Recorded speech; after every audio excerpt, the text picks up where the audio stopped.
ఓం నమో వెంకటేశాయ. గౌణ దుఃఖ వియోజక జన్మ మృత్యు విమోచక గోవింద గోవింద.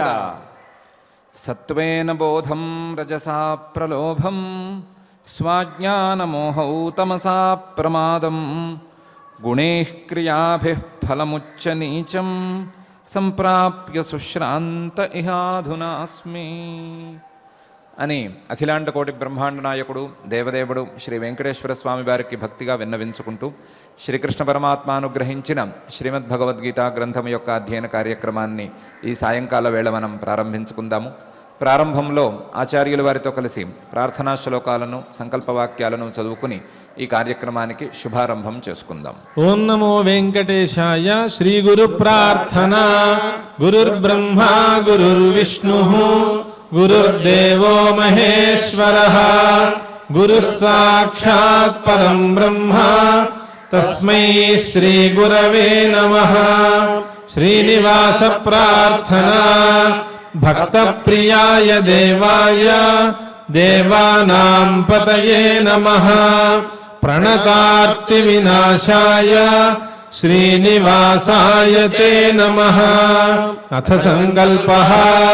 శ్రీమద్ ఆదివరాహ క్షేత్రే విరాజమానస్య అఖిలాండ కోటి బ్రహ్మాండ నాయకస్య శ్రీ పద్మావతి జానేః భగవతః శ్రీ వెంకటేశ్వర స్వామినః దివ్య సన్నిధౌ భగవతః శ్రీకృష్ణ పరమాత్మనః అనుగ్రహేణ అస్మాకం సర్వేషాం శారీరస్య మానసస్య చ బలస్య సిద్ధ్యర్థం సమస్తానాం అసాధ్య వ్యాధీనాం నివారణార్థం సర్వయజ్ఞ ఫలప్రాప్త్యర్థం సర్వాసాం సంపదాం ప్రాప్త్యర్థం విద్యార్థినాం బుద్ధిశక్తి వృద్ధి ద్వారా పరీక్షాసు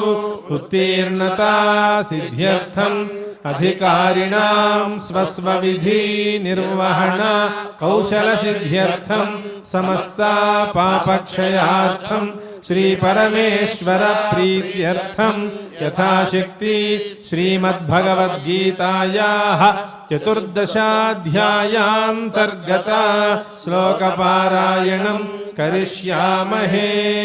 శ్రీగీతా ప్రార్థనా. సర్వోపనిషదో గావో దోగ్ధా గోపాలనందనః పార్థో వత్సః సుధీర్భోక్తా దుగ్ధం గీతామృతం మహత్. శ్రీకృష్ణ ప్రార్థనా. వివేకధైర్య భక్త్యాది రహితస్య నిరంతరం విరుద్ధకర్ణాసక్తేః శ్రీకృష్ణ శరణం మమ. శ్రీవేదవ్యాస ప్రార్థనా. సకల ధర్మ నిరూపణ సాగరం వివిధ చిత్ర కథా సమలంకృతం యరచయచ్చ పురాణ కదంబకం కవివరం గురు వ్యాసమహం భజే. శ్రీ గురుభ్యో నమః.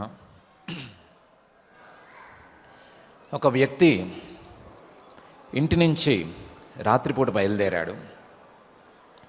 చీకటిగా ఉంది, ఏమీ కనిపించటం లేదు. కానీ తప్పనిసరి అయింది అనుకున్నాడో లేదా ఎందుకు అనుకున్నాడో బయటకు బయలుదేరాడు. బయలుదేరి ఊరి బయట ఉండే అడవిలోకి ప్రవేశించాడు. ప్రవేశించిన క్షణం నుండి భయపడుతూనే ఉన్నాడు. ఇది దొంగలకు అడ్డాలాంటి అడవి అని విన్నాం కదా, ఎప్పుడైనా దొంగలు వస్తారేమో మీద పడతారేమో అని భయపడుతూనే ఉన్నాడు. భయపడుతూ ఉండగానే భయపడిందంతా జరిగిపోయింది. 3 దొంగలు వచ్చారు. వచ్చి ఈ వ్యక్తిని పట్టుకున్నారు. దొంగలు చాలా స్టైలిష్గా ఉన్నారు, చాలా బాగున్నారు, చక్కగా సూటు బూటు వేసుకుని ఉన్నారు.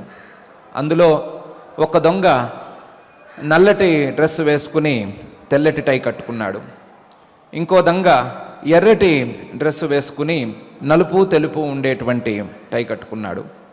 మూడో దొంగ తెల్లటి డ్రెస్ వేసుకుని నల్లటి టై కట్టుకుని ఉన్నాడు. ముగ్గురు ఇతన్ని పట్టుకున్నారు. ఇతని దగ్గర ఉండేదంతా వలిచేసుకున్నారు. పర్సు తీసుకున్నారు, గొలుసు, గుంగరం అన్నీ లాగేసుకున్నారు. లాక్కోవాల్సినవన్నీ లాగేసుకున్నారు.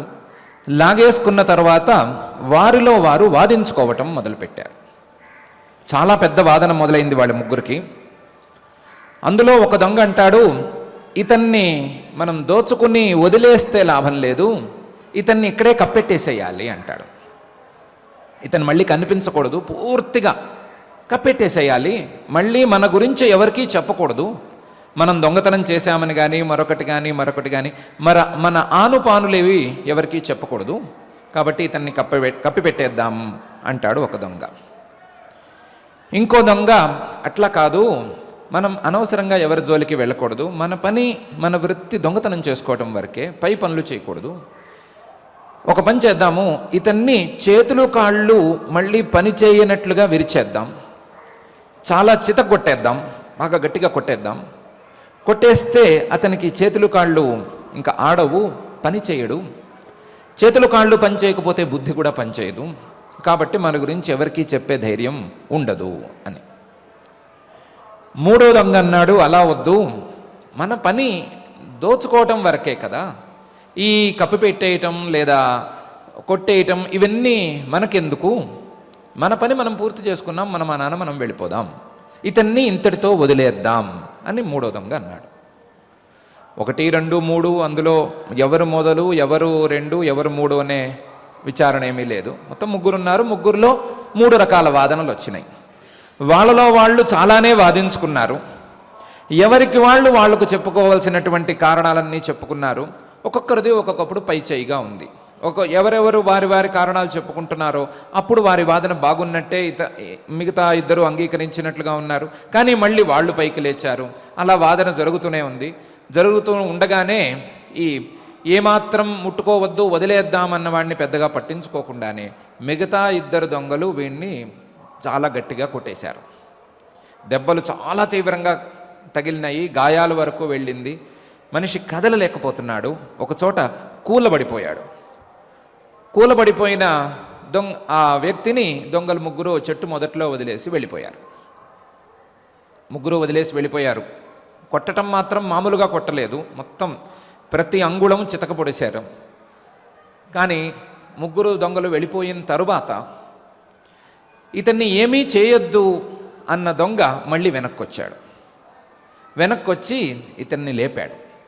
లేపి, నేను చెప్తూనే ఉన్నాను, వాళ్ళిద్దరూ వినలేదు, మా పని దొంగలుగా మా వృత్తి కేవలం దోచుకోవటం వరకే అని చెప్తూనే ఉన్నాను, అనవసరంగా నిన్ను ముట్టుకున్నారు, నిన్ను ముట్టుకోకుండా ఉండవలసింది, నిన్ను ఇబ్బంది పెట్టకుండా ఉండవలసింది, తప్పు చేశారు మా వాళ్ళు, ఎక్కడెక్కడ దెబ్బలు తగిలినాయి, ఏమైనాయి, ఇది గాయాలా లేకపోతే మరొకటి ఫ్రాక్చర్ ఏమన్నా అయిందా అని సాంత్వన వాక్యాలు పలకటం మొదలుపెట్టాడు. అన్ని దెబ్బలు తిన్నవాడికి సాంత్వన వాక్యాలు ఏం చేస్తాయి అనేది పెద్దగా మనకేమీ తెలియదు. అన్ని దెబ్బలు తినేసిన తర్వాత దెబ్బలు తగిలినాయా అంటే ఈ దెబ్బలు తగిలిన దానికంటే ఎక్కువ కోపం వస్తుందేమో. ఈ వ్యక్తి ఏమీ చేయలేని పరిస్థితిలో ఉన్నాడు. అలాంటి పరిస్థితిలో ఆ దొంగ అతన్ని లేపాడు. పైకి లేపి, పద జాగ్రత్తగా మీ ఊరికి వెళుదు కానివి, నేను నీకు సహాయం చేస్తాను అన్నాడు. సహాయం చేస్తాను అన్నాడు కానీ అతని ఆసరా లేనిదే ఈ వ్యక్తి ఊరు చేరే కాదు, కనీసం అడుగు వేసే పరిస్థితి కూడా లేదు. అతను అడవి మొత్తం తెలిసినవాడు కాబట్టి అడవిలో ఎలా అడుగులు వేయాలి, రాత్రిపూట చీకట్లో ఎలా అడుగులు వేయాలి అని తెలిసినవాడు కాబట్టి జాగ్రత్తగా అడుగులో అడుగు వేయించుకుంటూ ఇతని చేతిని తన భుజాల మీద వేసుకుని జాగ్రత్తగా తీసుకువెళ్ళి అడవి దాటించాడు. అడవి దాటించి ఊరును దూరంగా చూపించి అదో మీ ఊరు, జాగ్రత్తగా వెళ్ళు, అదిగో దీపాలు కనిపిస్తున్నాయి కదా, వెలుగు కనిపిస్తోంది కదా దూరంగా, అదే మీ ఊరు, అక్కడికి వెళ్ళు అన్నాడు. ఇంతకాలం చెయ్యి వేసుకోవటం ఆసరా అనేది అలవాటైపోయింది. మనిషి కూడా బాగా డీలా పడిపోయి ఉన్నాడు కదా. వ్యక్తి అన్నాడు, ఇంతదాకా వచ్చావు, సహాయం చేశావు, మంచివాడివి, ఈ 4 అడుగులు కూడా వేసి ఊళ్ళోకి వచ్చి నన్ను మా ఇంటి దగ్గర దించేస్తే నేను ఆ తర్వాత నా తంటాలేవో నేను పడతాను. ఇంతదాకా సహాయం చేశావు, సగం సహాయం చేయనే చేశావు కదా, ఊరు దాకా వచ్చేయి, ఊరు దాకా వచ్చి మా ఇంటి దగ్గర దించేయి అన్నాడు. ఈ దొంగ ఒప్పుకోలేదు. నేను మీ ఊరు రాను అన్నాడు. ఎందుకు రావు అని ఇతని ప్రశ్న. దొంగ అంటాడు, మీ ఊళ్ళో పోలీసు ఉన్నాడు, ఒక పోలీసు ఉన్నాడు, ఆ పోలీసు నన్ను చూస్తూనే పట్టుకుంటాడు, కాబట్టి మీ ఊరు రాకూడదు. ఇది కాక మీ ఊళ్ళో ఉండే పోలీసుకు ఓ లక్షణం ఉంది, ఊరికి ఒకే రౌడీ ఉండాలి, వాడు పోలీసోడు అయి ఉండాలి అని చెప్పి మీసం తిప్పుతూ ఉంటాడు, ఆ పోలీసు ఒక్కడే ఉండాలి అని అతని యొక్క అభిలాష. అందులో నాలాంటి దొంగల్ని రౌడీల్ని ఒప్పుకోడు, అందుకని నేను అక్కడికి రాకూడదు.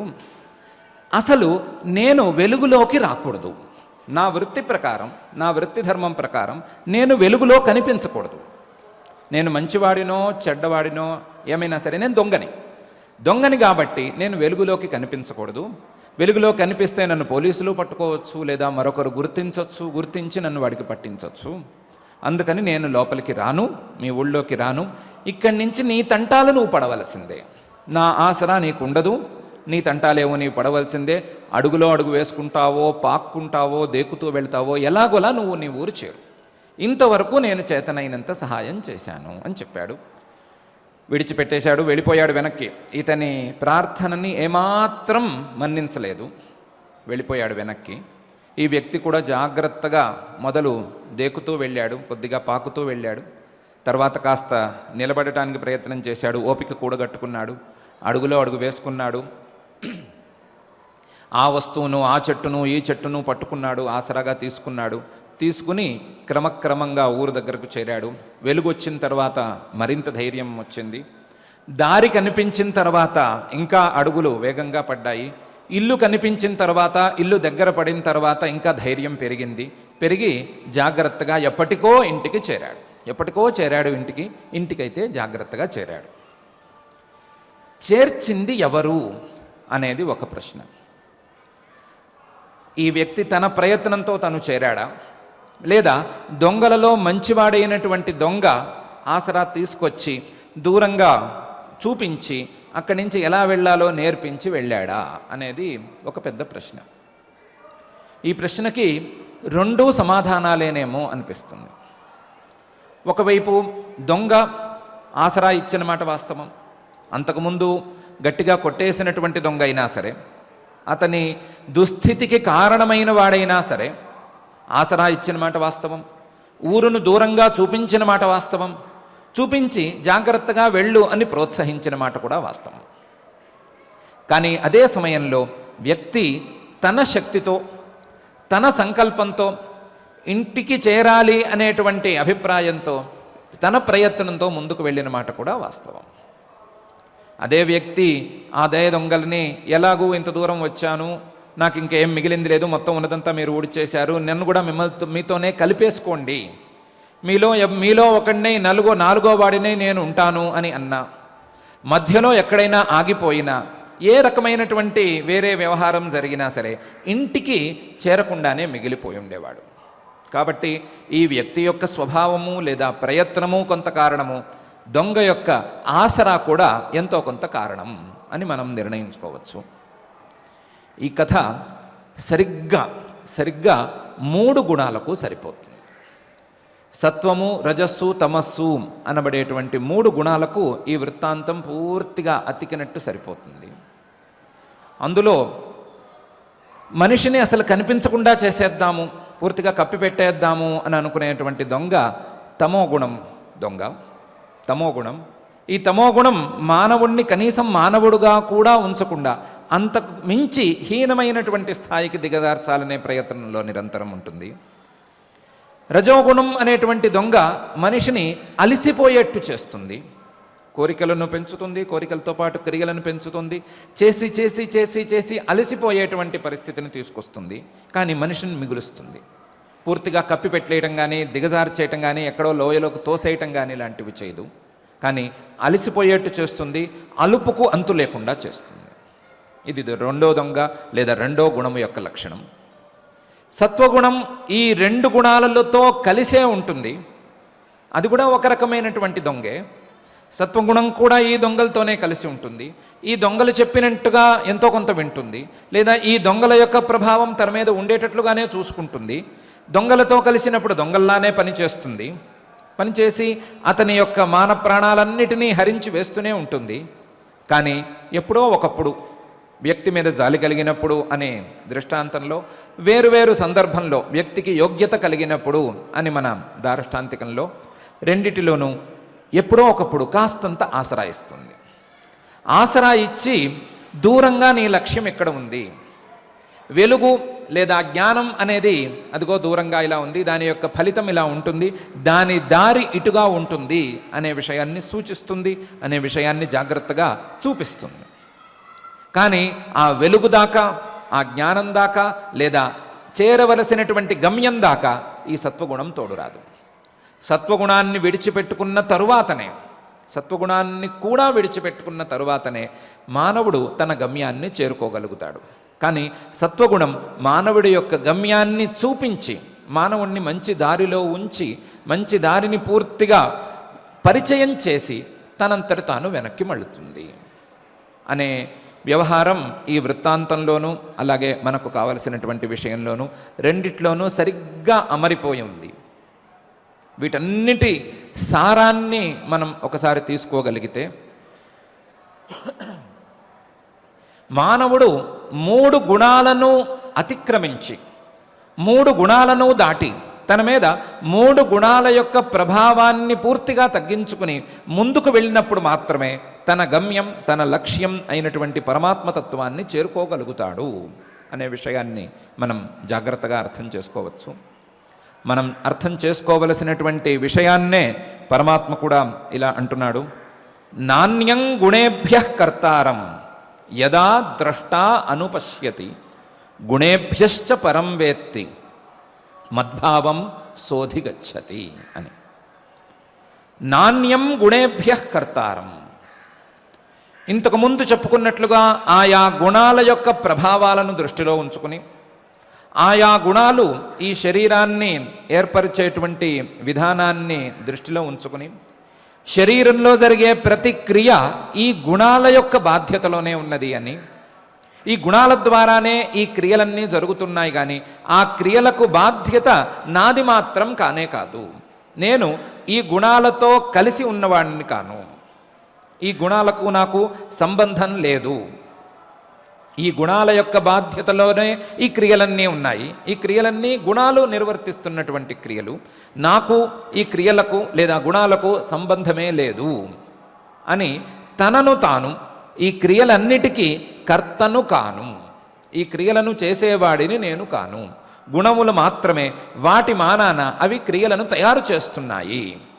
క్రియలు తయారవుతున్నాయే కానీ ఆ క్రియలకు కర్తను, ఆ క్రియలను చేసేవాడిని నేను కాను అనేటువంటి భావనను పెంచుకుంటూ, నాణ్యం గుణేభ్యః కర్తారం యదా ద్రష్టా అనుపశ్యతి. ద్రష్ట ఇంతవరకు ఈ గుణాలు, గుణాలకు సంబంధించినటువంటి వ్యవహారాలు, క్రియలు, ఫలాలు, ఫలితాలు, లోకాలు అన్నిటినీ చూస్తూ వస్తున్నటువంటి ద్రష్ట, అన్నిటినీ చూస్తూ తన యొక్క స్వరూపం ఏమిటి అని వెతుక్కోదలుచుకున్నటువంటి ద్రష్ట యదా అనుపశ్యతి, ఎప్పుడైతే తనకు తాను విచారించుకుని, తనను తాను ఆలోచన చేసుకుని, తార్కిక విశ్లేషణ చేసుకుని, ఆ విశ్లేషణ ద్వారా ఈ విషయాన్ని అర్థం చేసుకోగలుగుతాడో, ఈ విషయాన్ని స్పష్టంగా చూడగలుగుతాడో, ఇంతవరకు తాను చూస్తున్నట్లు కాదు, ఇంతవరకు తనను తాను ఈ శరీరంతోనూ ఈ గుణాలతోనూ కలిపి చూసుకుంటున్నాడు, ఈ గుణాలకి శరీరానికి తన యొక్క స్వరూపానికి ఏమాత్రం సంబంధం లేదు వాస్తవానికి అనే విషయాన్ని తన ఆలోచన ద్వారా ఎప్పుడైతే అర్థం చేసుకోగలుగుతాడో, ఆ ఆలోచనకు ఉపదేశాన్ని సరి అయిన రీతిలో జోడించుకోగలుగుతాడో, ఉపదేశాన్ని జోడించుకుని ఆలోచన చేసుకుని ఈ విషయాన్ని ఎప్పుడైతే అర్థం చేసుకోగలుగుతాడో, యదా ద్రష్టా అనుపశ్యతి గుణేభ్యశ్చ పరం వేత్తి, గుణాల కంటే, సత్వరజస్తమో గుణాల కంటే పరం వేరుగా ఉండేటువంటి, ఆ గుణాల కంటే ఎక్కువ స్థాయిలో ఉండేటువంటి, ఆ గుణాల కంటే పై స్థాయిలో ఉండేటువంటి తన యొక్క తత్వాన్ని ఎప్పుడైతే తెలుసుకుంటాడో, గుణేభ్యశ్చ పరం వేత్తి మద్భావం సహా అధిగచ్చతి, అప్పుడు మద్భావం నా యొక్క భావాన్ని, నా యొక్క స్వరూపాన్ని పొందగలుగుతాడు.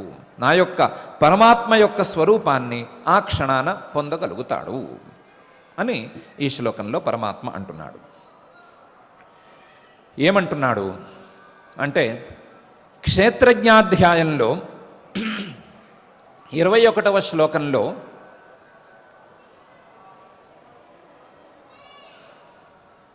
పురుష ప్రకృతిస్థో హి భుంక్తే ప్రకృతిజాన్ గుణాన్ కారణం గుణసంగోస్య సదసద్యోని జన్మసు అని చెప్పాను కదా. ఆ విషయం ఒకసారి గుర్తు తెచ్చుకోవాలి. పురుషుడు, జీవుడు ప్రకృతిస్థ, ప్రకృతి త్రిగుణాత్మకమైనటువంటి మూల ప్రకృతిలో ఉండి, మూల ప్రకృతి ద్వారా వచ్చినటువంటి శరీరంలో ఉండి శరీరమే నేనే అనుకుంటూ ఆ శరీరం ద్వారా వచ్చేటువంటి ఫలితాలన్నింటినీ తింటున్నాడు కదా. ఆ ఫలితాలను అనుభవించేటప్పుడు ఆ ఫలితాలు కూడా ఈ 3 గుణాల ద్వారా వచ్చినవే అనే విషయాన్ని అర్థం చేసుకోలేక తింటున్నాడు కదా. తనను తాను ఈ గుణాలతో ఏకం చేసేసుకున్నాడు కదా. 3 గుణాలకు ఫలితమైనటువంటి శరీరంలోనూ ఇంద్రియంలోనూ తనను తాను కలిపేసుకున్నాడు కదా. కలిపేసుకుని శరీరేంద్రియాదులను కలుపుకున్నటువంటి రూపాన్నే తన యొక్క స్వరూపంగా చూసుకుంటున్నాడు అని చెప్పాం కదా. కారణం గుణసంగోస్య సదసద్యోని జన్మసు అని కూడా చెప్పుకున్నాం కదా. అతని జన్మలకు, అతని మంచి జన్మలకు లేదా అతని చెడు జన్మలకు అన్నిటికీ కూడా ఈ గుణసంగమే కారణము అని చెప్పాం కదా. అక్కడ గుణాలంటే ఏమిటి, గుణాల యొక్క ప్రభావాలు ఏమిటి, గుణాల యొక్క క్రియలు ఏమిటి, ఏ విధంగా ఇవి ఇలాంటి జన్మలను కలిగిస్తాయి అనే విషయాన్ని స్పష్టంగా చెప్పలేదు. ఆ విషయాన్ని స్పష్టంగా చెప్పటం కోసమే ఈ అధ్యాయాన్ని ప్రారంభించాం కదా. ప్రారంభించినప్పుడు సత్వము, రజస్సు, తమస్సు అని 3 గుణాలు ఉంటాయి అని, ఈ 3 గుణాల ద్వారా మాత్రమే ఈ ప్రపంచమంతా సృష్టికి లోనవుతోందని చెప్పాం కదా. ఈ ప్రపంచంలో కనిపించేటువంటి ప్రతి వస్తువు ఈ 3 గుణాల యొక్క ఒక రూపాంతరమే, 3 గుణాల యొక్క కార్యమే అని చెప్పుకుంటూ వచ్చాం కదా. కనిపించే ప్రతి వస్తువు మాత్రమే కాక ఆ వస్తువు ద్వారా కలిగేటువంటి ప్రతి క్రియ, ప్రతి పని, ప్రతి భావం లేదా ప్రతి ఫలితం అన్నీ కూడా ఈ 3 గుణాలకు సంబంధించినవే అవుతాయి అనే విషయాన్ని ఇంతవరకు విస్తృతంగా చెప్పుకుంటూ వచ్చాం కదా. ఏ గుణానికి ఫలితంగా ఏ భావన ఉంటుంది, సత్వగుణానికి ఫలితంగా ఏ భావన ఉంది, రజోగుణానికి ఏ లోభం ఉంది, తమో గుణానికి ఏ ప్రమాదం ఉన్నది, ఇలాంటి విషయాల్ని చెప్పుకుంటూ వచ్చాం కదా. ఈ సత్వగుణానికి క్రియలు ఎలా ఉంటాయి, రజోగుణాన్ని యొక్క క్రియలు ఎలా ఉంటాయి, తమో గుణం యొక్క క్రియలు ఎలా ఉంటాయి అని కూడా చెప్పాం కదా. ఈ క్రియల యొక్క ఫలితాలు ఎలా ఉంటాయి, సత్వగుణం ద్వారా చేసుకున్నటువంటి క్రియలకు ఫలితాలు ఎలా ఉంటాయి, రజోగుణం ద్వారా చేసుకున్నటువంటి క్రియలకు ఫలితాలు ఏమిటి, తమో గుణం ద్వారా చేసుకున్నటువంటి క్రియలకు ఫలితాలు ఏమిటి అనేటువంటిది విస్తృతంగా చెప్పుకుంటూ వచ్చాం కదా. సుమారుగా 13 శ్లోకాలలో ఈ విషయాలన్నింటినీ చెప్పుకున్నాం కదా. అవన్నీ చెప్పుకున్నది ఎందుకు, ఈ గుణ సంఘం అంటే ఏమిటి, గుణాలతో జీవుడికి ఉండేటువంటి సంబంధం ఏమిటి, గుణాలలో జీవుడు తనను తాను ఎలా కలిపేసుకున్నాడు. మంచి క్రియలను చేసుకుంటున్నప్పుడు సాత్వికమైనటువంటి గుణ ప్రభావం వలన మంచి క్రియలను చేసుకుంటున్నప్పుడు జీవుడు ఆ క్రియలతో తనను తాను ఎలా కలిపేసుకున్నాడు. రాజసమైనటువంటి కోరికలు, ప్రలోభాలు కలుగుతూ ఉన్నప్పుడు జీవుడు తనను తాను ఆయా భావాలతో ఎలా కలిపేసుకున్నాడు. తామసమైనటువంటి ప్రమాదాలకు లోనవుతున్నప్పుడు జీవుడు తనంతట తాను ఎలా దిగజారిపోతున్నాడు అనే విషయాల్ని మనం ప్రత్యేకించి గుర్తెరిగాం కదా. ఈ క్రియలు, ఈ ఫలితాలు ఇవన్నీ గుణాలకు మాత్రమే సంబంధించినవి, నాకు సంబంధించినవి కావు. ఈ క్రియలకో లేదా ఈ ఫలితాలకో నాకు బాధ్యత లేదు అనే విషయాన్ని గుర్తెరగాలి. గుర్తెరిగి ఏ క్రియ జరిగినా, శరీరంలో ఏ రకమైనటువంటి క్రియ జరిగినా, అది సాత్వికమైన క్రియ కావచ్చు లేదా రాజసమైన క్రియ కావచ్చు, తామసమైన క్రియ కావచ్చు, ఏ రకమైనటువంటి క్రియ జరిగినా సరే ఆ క్రియకు నేను కర్తను కాను. ఆ క్రియకు కర్త లేదా ఆ క్రియలకు బాధ్యత గుణాలే వహించాలి కానీ నాకు ఆ బాధ్యత లేదు అనే విషయాన్ని సరిగ్గా తెలుసుకోవాలి. తెలుసుకుని గుణ సంఘం వలననే ఇలాంటి ఫలితం కలుగుతోంది, గుణసంగం, గుణాలతో కలుపుకోవటం, గుణాల యొక్క ప్రభావమైనటువంటి శరీరేంద్రియాలతో తనను తాను కలుపుకోవటం వలనే ఈ రకమైనటువంటి ఫలితాలన్నీ ఏర్పడుతున్నాయి. గుణాలతో సంబంధం లేకుండా ఉన్నప్పుడు, గుణ సంపర్కం లేకుండా ఉన్నప్పుడు ఈ ఫలితాలేవి నన్ను అంటవు అనే విషయాన్ని స్పష్టంగా తెలుసుకోవాలి. తెలుసుకుంటూ నాణ్యం గుణేభ్య కర్తారం యదా ద్రష్ట అనుపశ్యతి, గుణేభ్య అన్యం కర్తారం నానుపశ్యతి. గుణాలు మాత్రమే ఈ క్రియలకు బాధ్యతలు వహించాలి తప్ప గుణాల కంటే భిన్నంగా ఉండేటువంటి నేను ఈ క్రియలకు బాధ్యతను వహించను. నేను గుణాల కంటే పూర్తిగా భిన్నమైనటువంటి వాడిని. గుణాలు వేరు, వాటి యొక్క స్వరూప స్వభావాలు వేరు, నా యొక్క స్వరూపం వేరు. నా యొక్క స్వరూపం విజ్ఞాన స్వరూపం లేదా జ్ఞాన స్వరూపం లేదా చైతన్య స్వరూపం. వాటి యొక్క స్వరూపం సత్వము, రజస్సు, తమస్సు అనేటువంటి స్వరూపం. వాటి యొక్క ఫలితాలు, వాటి యొక్క భావాలు, వాటి యొక్క స్వభావాలు అన్నీ నాకంటే చాలా వేరుగా ఉన్నాయి అనే విషయం స్పష్టంగా ఎప్పుడైతే తన ఆలోచన ద్వారా తెలుసుకోగలుగుతాడో, ఆలోచనల ద్వారా దీన్ని చూసుకోగలుగుతాడో అప్పుడు జీవుడు నన్ను చేరుకోగలుగుతాడు. తదా మద్భావం సహ అధిగచ్చతి. అప్పుడు నా యొక్క భావాన్ని, పరమాత్మ స్వరూపాన్ని జీవుడు అందుకోగలుగుతాడు. అందుకోగలగటం అనేది ఈ త్రిగుణాలను అతిక్రమించి, త్రిగుణాలను విడిచిపెట్టి, మనం వృత్తాంతంలో చెప్పుకున్నట్లుగా దారి చూపించినటువంటి సత్వగుణాన్ని కూడా విడిచిపెట్టి, మంచి గుణం కదా, మంచి గుణాలున్నాయి, మంచి ఫలితాలున్నాయి అనే భావనను కూడా విడిచిపెట్టి, మంచి గుణాన్ని కూడా విడిచిపెట్టి, మూడు గుణాలను విడిచిపెట్టినటువంటి స్థితిని ఎప్పుడైతే పొందుతాడో అటువంటి స్థితిలో పరమాత్మ స్వరూపం మానవుడి యొక్క గమ్యమైనటువంటి ఇల్లు చేరుకున్నట్లుగా నన్ను చేరుకోగలుగుతాడు. ఇల్లు చేరుకోవటం అనేది వాళ్ళంతా విరిగిపోయి చాలా కష్టాల్లో ఉన్నవాడికి ఏ రకమైనటువంటి భావనలో ఉంటుందో, లేదా ఎంత కష్టంగా ఉంటుందో అంత కష్టం సాధారణ స్థాయి వాడికి ఉండవచ్చు. కానీ ప్రయత్నం మొదలుపెట్టిన వాడికి మాత్రం తప్పకుండా ఇల్లు లభిస్తుంది, ఇంటికి చేరుకోగలుగుతాడు.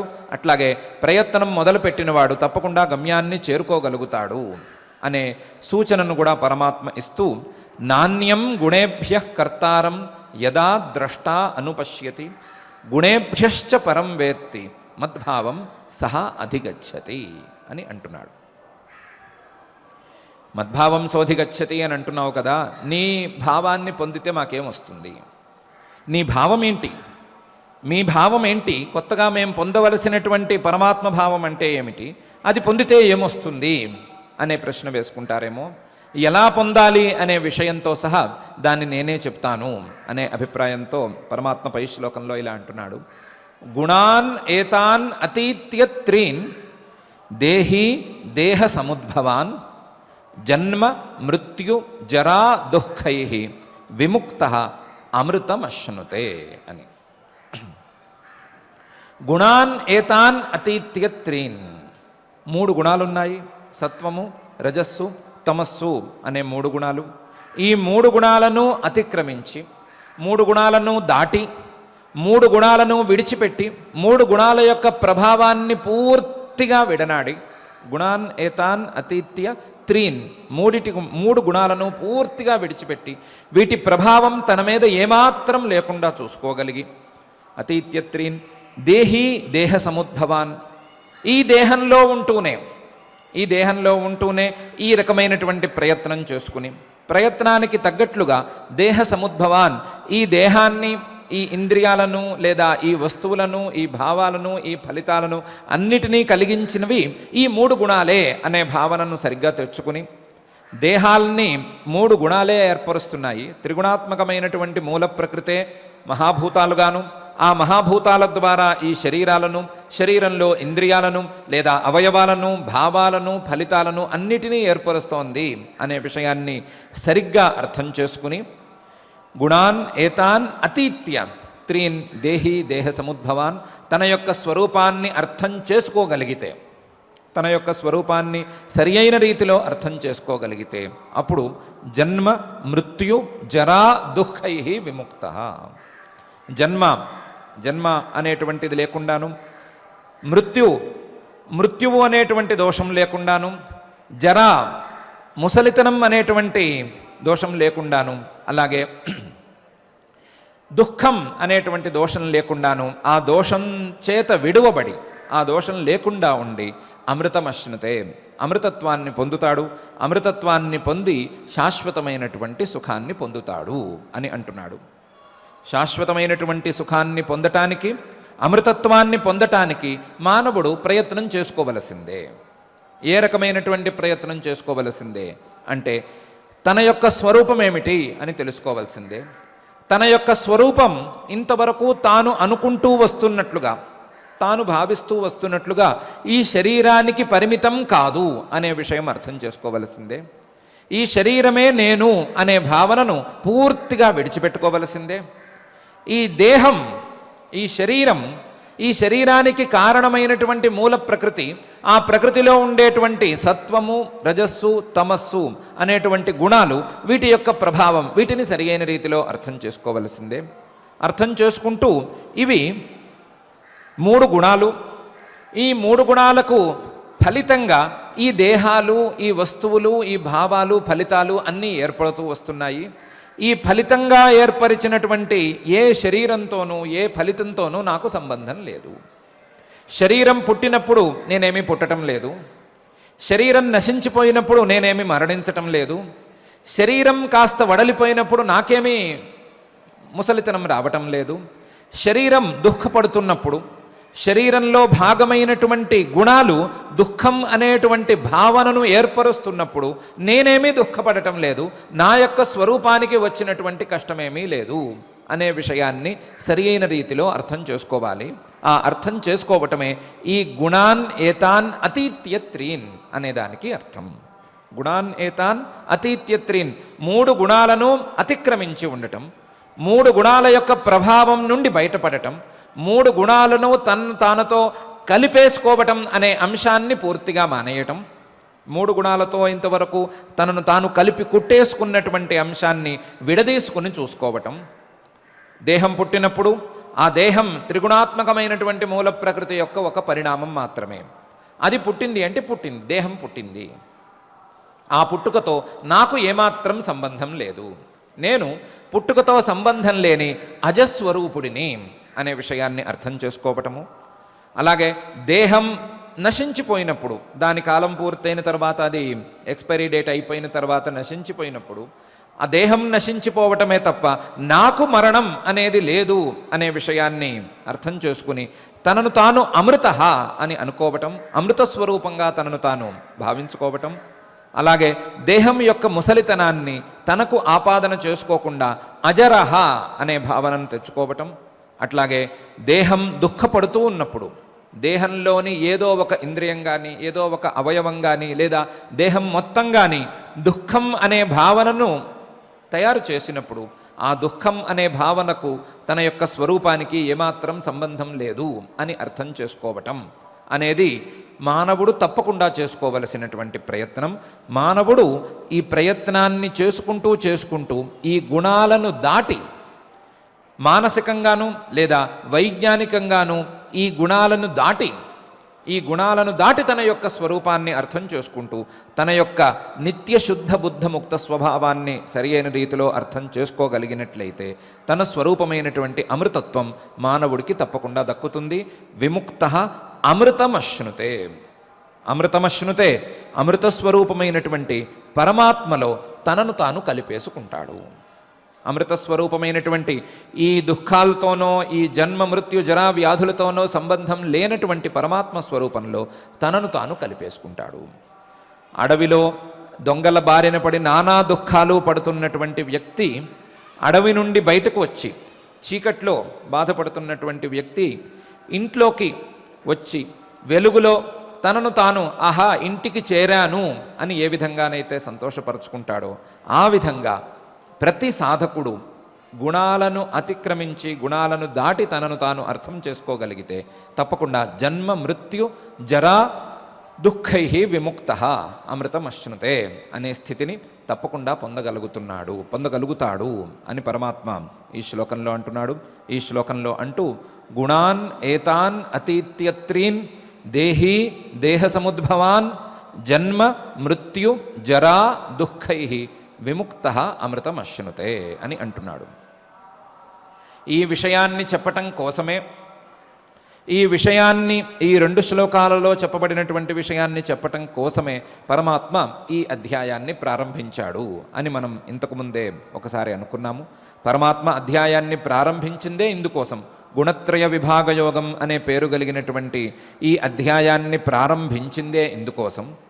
గుణాలు, వాటి యొక్క స్వభావాలు, వాటి యొక్క ఫలితాలు ఏ విధంగా ఉంటాయి అని చూపించి, ఆ స్వభావాలతో కానీ ఆ ఫలితాలతో కానీ ఆత్మస్వరూపానికి ఏ విధమైన సంబంధము లేదు. ఆత్మస్వరూపం గుణాలతో సంపర్కం లేనటువంటి స్వరూపం. గుణాలు వాటి నిరంతరం చలన రూపంగా ఉండేటువంటి గుణాలు. ఏదో ఒక వస్తువునో భావాన్నో నిరంతరం తయారు చేయటమే స్వభావంగా ఉండేటువంటి చలనాత్మకమైనటువంటి గుణాలు అవి. ఆత్మస్వరూపానికి ఏ విధమైనటువంటి చలనము ఉండదు. ఏ విధంగానూ వేరే మార్పు చెందటం కానీ రూపాంతరాన్ని తెచ్చుకోవటం కానీ ఇలాంటి గుణాలు ఆత్మస్వరూపానికి ఉండవు. ఆత్మస్వరూపం నిరంతరం ప్రజ్ఞానఘన ఏవా అనే వాక్యంలో చెప్పినట్లుగా ఒకే విజ్ఞాన స్వరూపంలో ఉంటూ ఉంటుంది. కానీ మానవులే తమఃప్రభావంతోనో లేదా అజ్ఞాన స్వభావంతోనో తమను తాము ఈ గుణాలతో కలిపి కుట్టేసుకున్నారు. కుట్టేసుకుని అవి చేస్తున్న ప్రతి పనికి వారు బాధ్యత వహిస్తున్నారు. వారు బాధ్యత వహిస్తూ వాటి ద్వారా వచ్చేటువంటి ప్రతి ఫలితాన్ని తమ నెత్తి మీదకి తెచ్చుకుంటున్నారు. ఎప్పుడైతే ఈ గుణాల యొక్క స్వభావాలకు తగినట్లుగా అవి పని చేసుకుంటున్నాయే కానీ అవి పని చేసుకుంటున్న వాటికి నాకు బాధ్యత లేదు అనే విషయాన్ని మానవుడు అర్థం చేసుకోగలుగుతాడో, ఆ బాధ్యతను తాను పూర్తిగా విడిచిపెట్టుకోగలుగుతాడో, గుణాలకు పైన ఉండేటువంటి గుణాల కంటే విభిన్నమైనటువంటి తన యొక్క స్వరూపాన్ని ఎప్పుడైతే అర్థం చేసుకోగలుగుతాడో అప్పుడు ఈ గుణాల ద్వారా వచ్చేటువంటి ప్రతి ఫలితాన్ని తప్పించుకోగలుగుతాడు, ప్రతి దుఃఖాన్ని తప్పించుకోగలుగుతాడు అని పరమాత్మ ఈ అధ్యాయంలో ప్రధానంగా చెప్పగోరుతున్నాడు. ఆ చెప్పగోరుతున్నటువంటి ప్రధానమైన విషయాన్ని ఈ 2 శ్లోకాలలోనూ చక్కగా చెప్పాడు. ఇంతవరకు చెప్పినది దీనికి ఉపోద్ఘాతంగా వాడుకున్నాడు. ఎన్నెన్ని లోకాలున్నాయి, ఎన్నెన్ని క్రియలున్నాయి, ఎన్నెన్ని ఫలితాలున్నాయి, ఎన్నెన్ని భావాలున్నాయి, ఎన్నెన్ని విరుద్ధమైన భావాలున్నాయి, ఎన్నెన్ని అనుకూలమైనటువంటి భావాలున్నాయి, ఇవన్నీ కూడా ఆయా గుణాలకు సంబంధించిన వ్యవహారాలు. ఆత్మస్వరూపానికి ఈ వ్యవహారాలకు ఏ రకమైనటువంటి సంబంధము లేదు అనే విషయాన్ని పరమాత్మ ఈ 2 శ్లోకాలలోనూ చక్కగా చెప్తున్నాడు. గుణేభ్యశ్చ పరం వేత్తి జన్మ మృత్యు జరా దుఃఖై విముక్త అమృతం అశ్నుతే అనే విషయాన్ని స్పష్టంగా చెప్తున్నాడు. కొంచెం అలవాటు ప్రకారం సంక్లిష్టంగా ఉండేటువంటి ఈ విషయాన్ని మనం ఎంతో కొంత విభాగపూర్వకంగా చూసుకునే ప్రయత్నమైతే చేసుకుందాం. మనని మనం ఈ శరీరేంద్రియాలతో అన్నిటితోనూ కలిపి కుట్టేసుకున్న తర్వాత, వీటితోనే కలిపి చూసుకోవటం అనే అలవాటు బాగా పెరిగిపోయిన తర్వాత దీనికి విరుద్ధంగా చెప్పినటువంటి భావన, దీనికి విరుద్ధంగా ఉండేటువంటి ఉపదేశం సాక్షాత్తుగా పరమాత్మే వచ్చి చేసినప్పటికీ మనకు తొందరగా అనుభవంలోకి వచ్చేందుకు ఆస్కారం చాలా తక్కువ. కాకపోతే ప్రాథమికంగా పరమాత్మ చెప్పినట్లుగా ఈ స్వభావాలు ఆత్మస్వరూపానికి ఉండేటువంటి లక్షణం, గుణాల యొక్క స్వరూప స్వభావాలు ఆత్మస్వరూపానికి ఉండేటువంటి స్వభావం, ఈ రెండిటినీ జాగ్రత్తగా గమనించుకుంటూ ప్రాథమికంగా ఈ రెండిటి మధ్య ఉండేటువంటి తేడాని, ఈ గుణాల మధ్య అలాగే ఆత్మస్వరూపానికి మధ్య ఉండేటువంటి అంతరాన్ని సరి అయిన దిశలో అర్థం చేసుకునేటువంటి ప్రయత్నం చేసుకుందాం. ఆ ప్రయత్నానికి పరమాత్మ యొక్క ఉపదేశాన్ని జాగ్రత్తగా మనం మళ్ళీ గమనించుకుంటూ ఉందాం. గమనించుకుంటూ ఆ ఉపదేశం చేసినటువంటి అఖిలాండ కోటి బ్రహ్మాండ నాయకుడు దేవదేవుడు వెంకటేశ్వర స్వామినే ఈ భావనను, ఈ ఉపదేశం యొక్క ఫలితాన్ని మన మనసులలో స్థిరంగా ఉంచవలసిందిగా ప్రార్థించుకుందాం.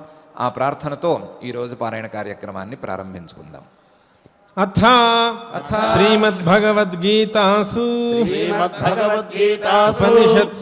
ఉపనిషత్సు బ్రహ్మవిద్యాయాం యోగశాస్త్రే కృష్ణార్జున సంవాదే గుణత్రయ విభాగ యోగో నామ చతుర్దశోऽధ్యాయః.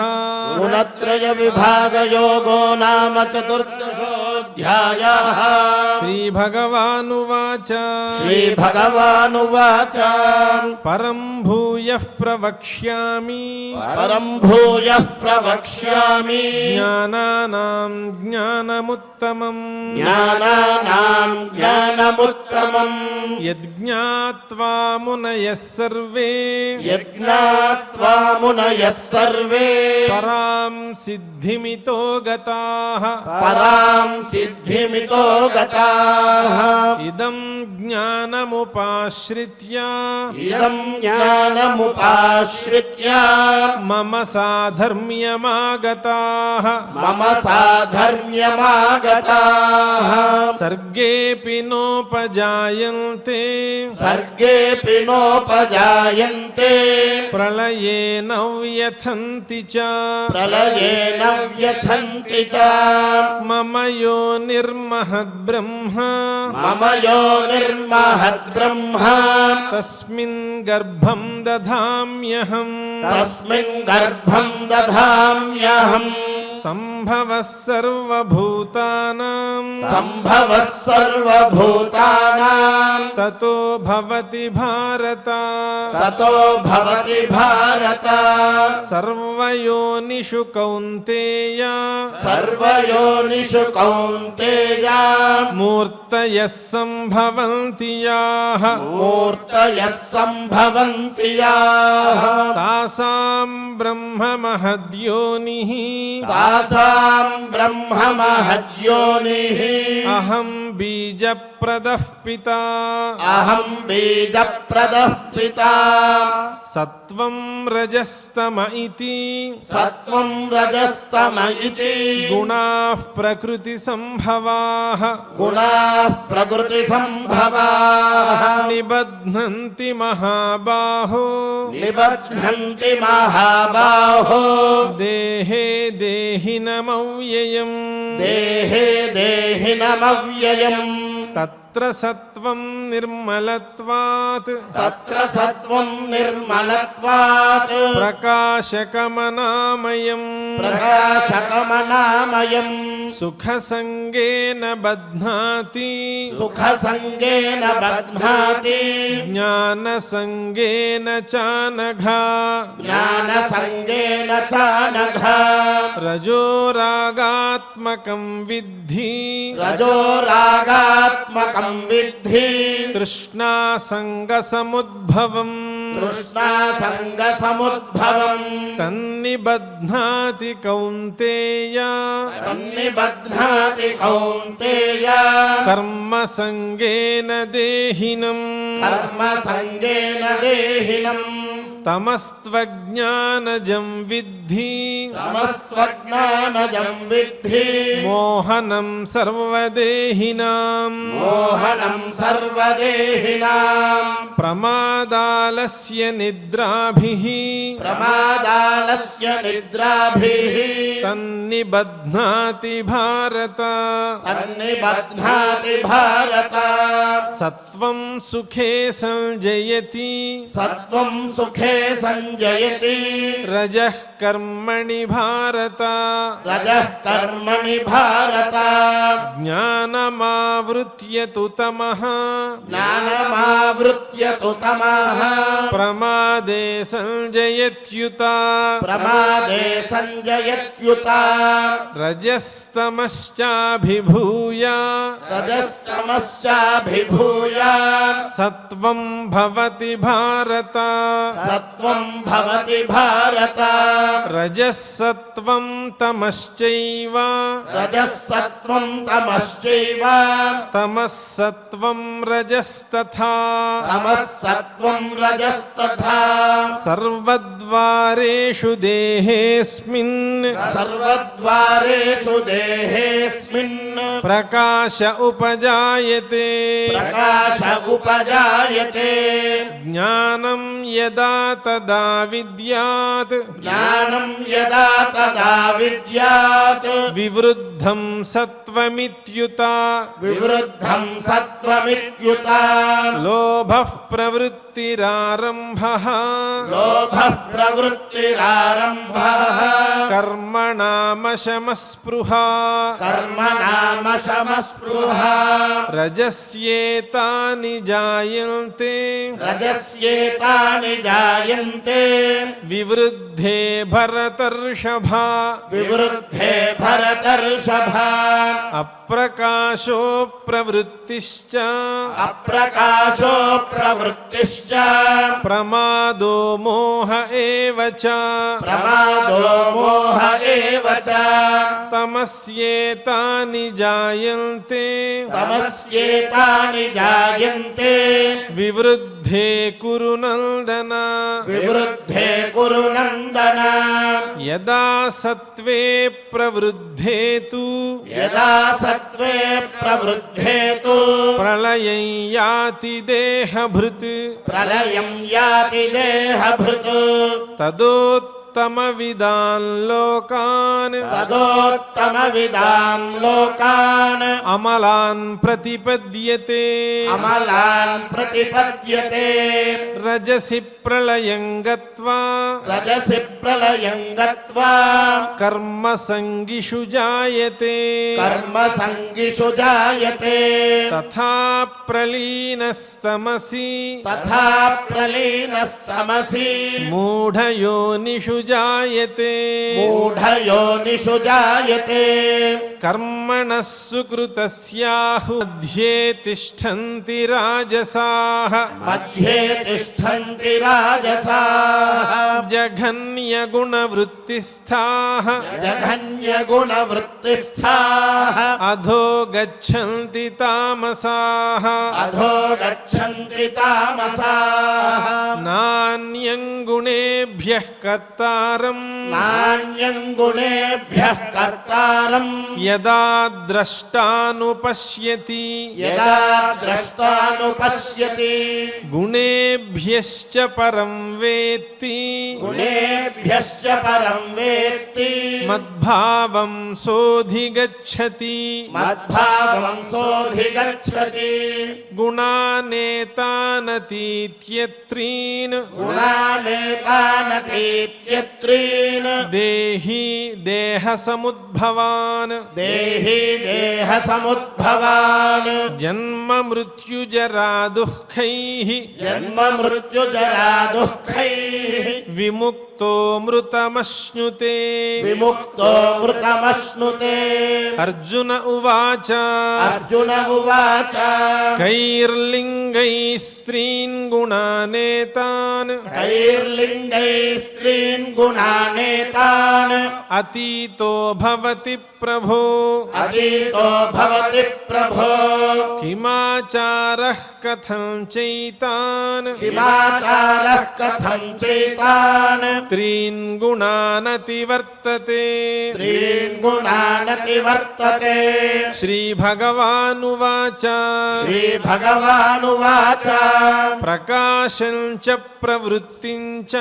ప్రకాశం చ ప్రవృత్తిం చ మోహమేవ చ పాండవ మోహమేవ చ పాండవ నద్వేష్టి సంప్రవృత్తాని నద్వేష్టి సంప్రవృత్తాని న నివృత్తాని కాంక్షతి న నివృత్తాని కాంక్షతి ఉదాసీనవదాసీనః ఉదాసీనవదాసీనః గుణైర్యో న విచాల్యతే గుణైర్యో న విచాల్యతే గుణావర్తంత ఇత్యేవ గుణావర్తంత ఇత్యేవ యోవతిష్ఠతి నేంగతే యోవతిష్ఠతి నేంగతే సమదుఃఖ సుఖస్వస్థః సమదుఃఖ సుఖస్వస్థః సమలోష్టాశ్మకాంచనః సమలోష్టాశ్మకాంచనః తుల్య तुल्यप्रिया प्रियो धीरः तुल्यप्रिया प्रियो धीरः तुल्यनिन्दात्मसंस्तुतिः तुल्यनिन्दात्मसंस्तुतिः मानावमानयोस्तुल्यः मानावमानयोस्तुल्यः तुल्यो मित्रारिपक्षयोः तुल्यो मित्रारिपक्षयोः सर्वारम्भपरित्यागी सर्वारम्भपरित्यागी गुणातीतः स उच्यते गुणातीतः स उच्यते माञ्चयो व्यभिचारेण माञ्चयो व्यभिचारेण भक्तियोगेन सेवते भक्तियोगेन सेवते सगुणान् समतीत्यैतान् सगुणान् समतीत्यैतान् ब्रह्मभूयाय कल्पते ब्रह्मभूयाय कल्पते ब्रह्मणो हि प्रतिष्ठाहम् ब्रह्मणो हि प्रतिष्ठाहम् अमृतस्याव्ययस्य च अमृतस्याव्ययस्य च शाश्वतस्य च धर्मस्य शाश्वतस्य च धर्मस्य सुखस्यैकान्तिकस्य च सुखस्यैकान्तिकस्य च इति श्रीमद्भगवद्गीतासु इति श्रीमद्भगवद्गीतासु उपनिषत्सु उपनिषत्सु ब्रह्मविद्यायां ब्रह्मविद्यायां योगशास्त्रे योगशास्त्रे कृष्णार्जुनसंवादे श्रीकृष्णार्जुनसंवादे गुणत्रयविभागयोगो नाम चतुर्दशोऽध्यायः गुणत्रयविभागयोगो नाम चतुर्दशोऽध्यायः ఇంతవరకు గుణత్రయ విభాగ యోగం అనేటువంటి 14వ అధ్యాయంలో ఉన్న శ్లోకాలన్నిటినీ శ్రద్ధగా పారాయణం చేసుకున్నాం. రేపటి రోజున శ్రీకృష్ణ జన్మాష్టమి సందర్భంగా 11వ అధ్యాయం విశ్వరూపాధ్యాయాన్ని చక్కగా మనం పారాయణం చేసుకుందాం. ఇప్పుడు జయ జనార్దన కృష్ణ రాధికాపతే అనేటువంటి భక్తి గీతం ద్వారా సంకీర్తన కార్యక్రమాన్ని నిర్వహించుకుందాం.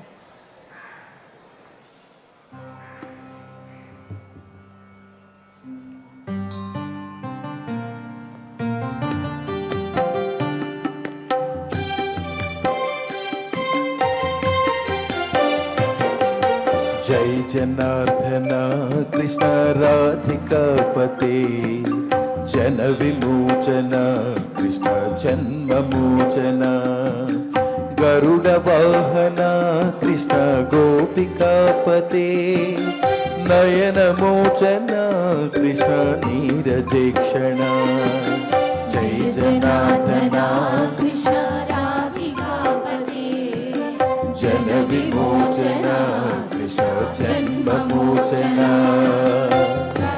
वाहना कृष्ण गोपिकापते नयन मोचन कृष्ण नीरजेक्षण जय जनार्दन कृष्ण राधिकापते जन विमोचन कृष्ण जन्ममोचन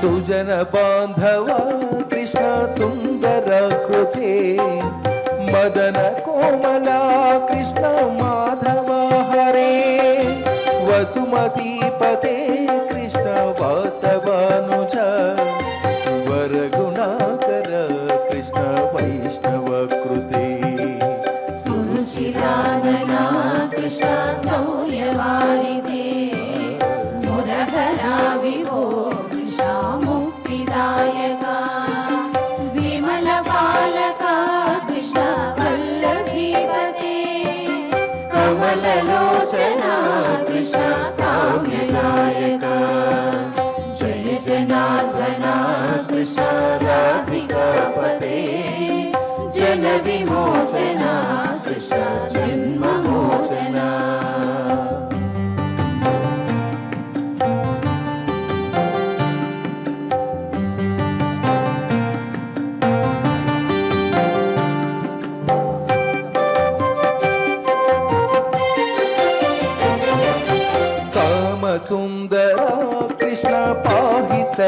सदा नरकनाशना कृष्ण नरसहायक देवकी सुता कृष्ण कारुण्याम्बुधे कंसनाशना कृष्ण द्वारकस्थिता पावनात्मका कृष्ण देहि मङ्गलम् त्वत्पदाम्बुजं कृष्ण श्यामकोमलम् भक्तवत्सला कृष्ण काम्यनायका कालिसन्ननो कृष्ण श्रीहरि नमो जय जनार्दना कृष्ण राधिकापते जन विमोचना कृष्ण जन्ममोचना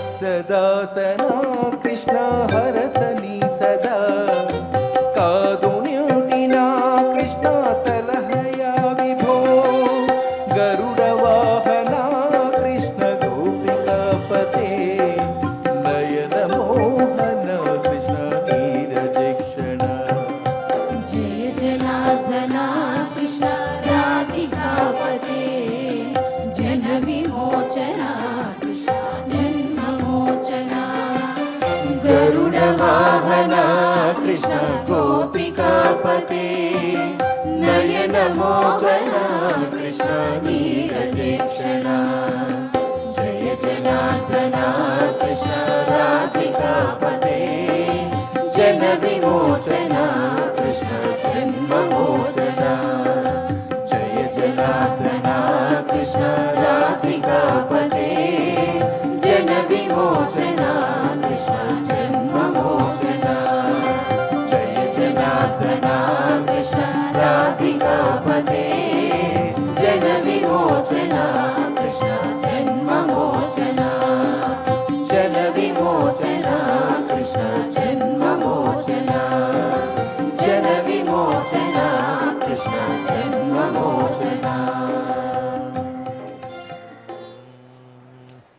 సంకీర్తన కార్యక్రమం పూర్తయిన తర్వాత ఆచార్యుల వారితో కలిసి మంగళ శ్లోకాలను చదువుకుని ఈ కార్యక్రమాన్ని మంగళాంతంగా పూర్తి చేసుకుందాం. यत्र योगेश्वरः कृष्णो यत्र पार्थो धनुर्धरः तत्र श्रीर्विजयो भूतिर्ध्रुवा नीतिर्मतिर्मम अथ क्षमा प्रार्थना यदक्षरपदभ्रष्टं मात्राहीनं च यद्भवेत् तत्सर्वं क्षम्यतां देव नारायण नमोऽस्तु ते अथ भगवत्समर्पणम् कायेन वाचा मनसेन्द्रियैर्वा बुद्ध्यात्मना वा प्रकृते स्वभावात् करोमि यद्यत् सकलं परस्मै नारायणायेति समर्पयामि अथ लोकक्षेम प्रार्थना सर्वे भवन्तु सुखिनः